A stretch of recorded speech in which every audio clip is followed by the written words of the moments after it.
All right, we got another Zed4Free channel video. This one is we're just finishing off some dailies here, and we're going to be doing Jumpstart to do so.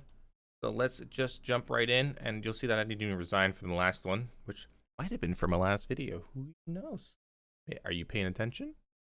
And we got Synthesized. So I always like to go for the new themes. If you've watched any of these Jumpstart videos so far, new themes are the way to go. So Synthesized is going to be my go-to.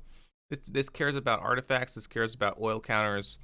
So now I'm going to take a look, and I like Speedy, even though these are both arena themes because they have like the arena only cards on them, and this is Boulder's Gate.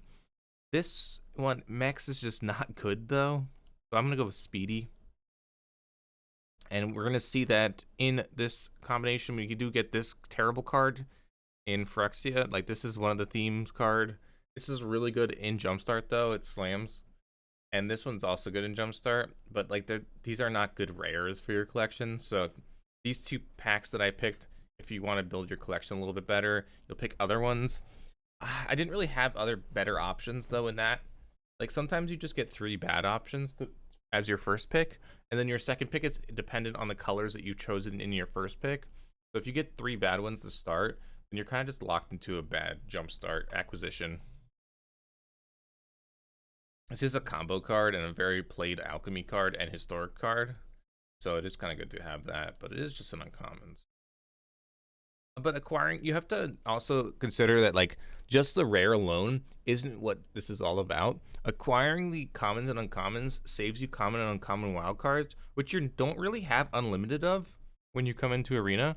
Like, if you're playing Magic on a budget starting out in paper or even on Magic Online, you can get like as many uncommons and commons as you want for the most part, other than a few expensive ones. But here on Arena, everything is a finite resource, including commons and uncommons. So a budget deck is going to be very different. It's going to be looking at what you personally own. It's going to be determining how that works.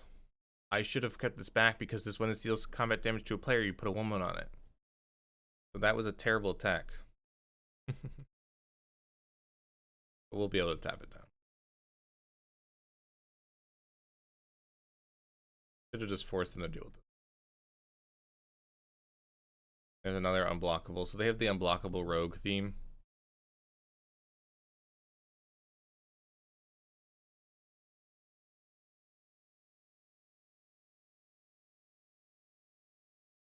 Can't be blocked as long as it's attacking alone. I'm gonna attack. Getting in there. I should have already kept back. But right now, keeping back does nothing, so. I'm gonna tap this 2/2.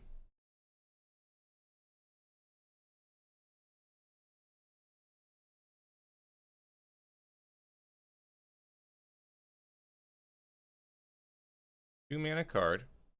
You can sack it for 2 mana. If you have a discount route, you get mana. Or you can actually just save the big thing about Barbarian is you can play it on turn 2. Then you can play a 5-drop on turn 3.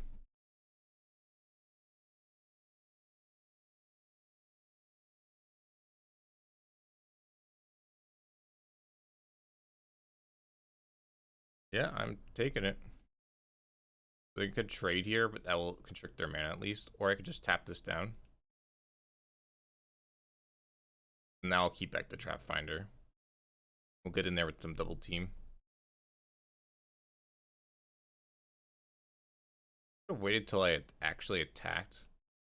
Tap down. You couldn't like hold priority. You can attack and then hold priority before blockers. It'll declare attacker's phase. You know, there's the you can declare it before you declare attacks. Then there's the declare attacker's phase, and then there's the after declare blockers phase when you can respond. So I could have attacked, and then I could have, before they already had the opportunity to block, I could have tapped it down. That would have guaranteed that I actually get the attack in. It's just not removed, and I wasted a counter on the Tamiya's immobilizer.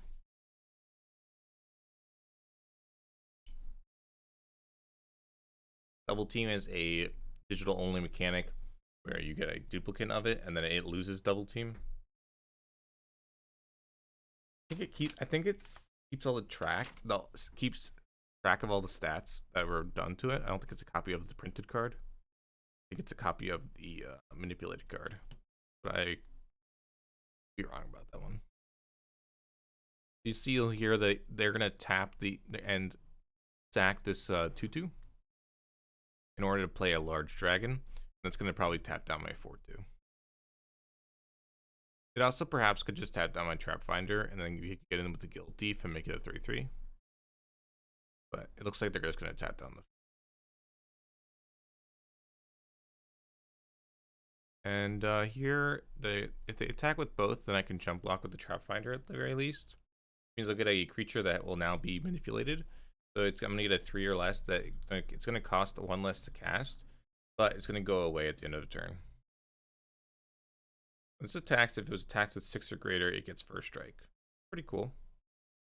So now I can go land this, that. Have this dragon. We're racing, so.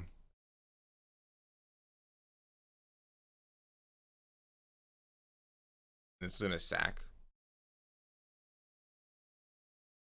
We have two 4/2s. Oh, that's pretty strong.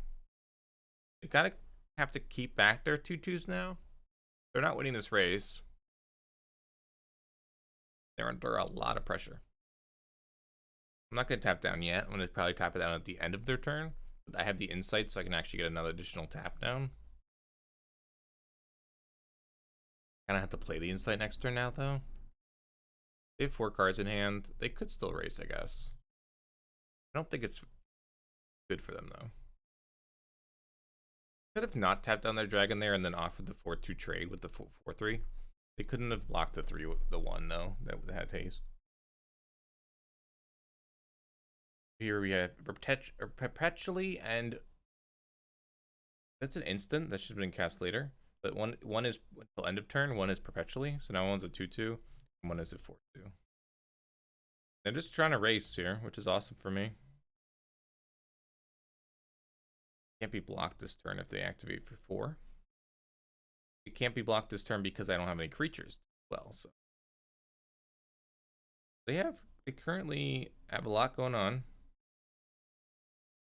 I'm gonna attack for 6, which is lethal. This is why they should have activated it on my turn. Try to flash in a creature, then I can just do something. I can tap it down. Probably why I should have played the insight first. I also could just go creature.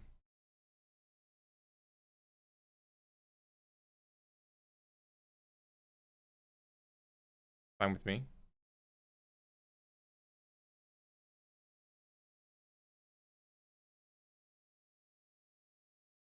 I'm gonna go creature.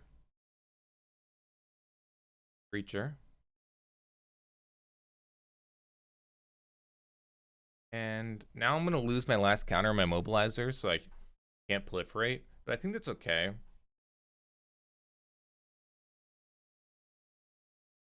They're at 2. I have 4 lethal threats.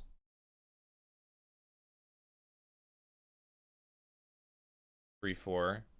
I'm gonna wait on the immobilizer now then. I'm gonna let them attack.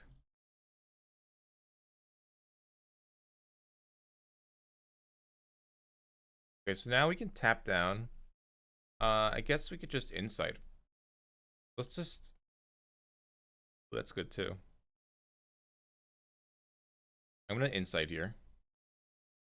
We don't really counter on that and then proliferate. And then I guess I'm going to tap down this dragon. Then attack. And they could have a 1-mana trick. I guess like another hypnotic pattern. I have 2 of those though. That would be such a blowout. I wonder if it does. 2 hypnotic patterns would be insane. This card's very good. I just don't know if they have 2 of them. Tramples for 1. We are dead on the crackback if they have 2 of them.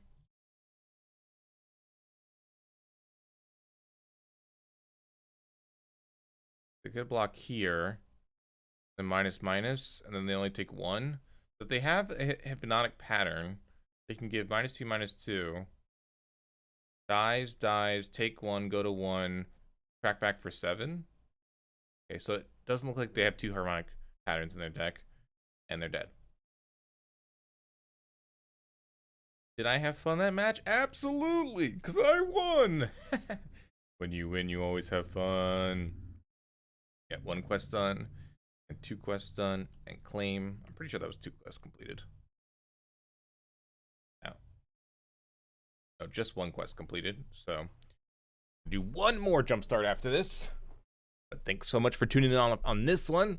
Hope you enjoyed the blue-red synthesized Speedy.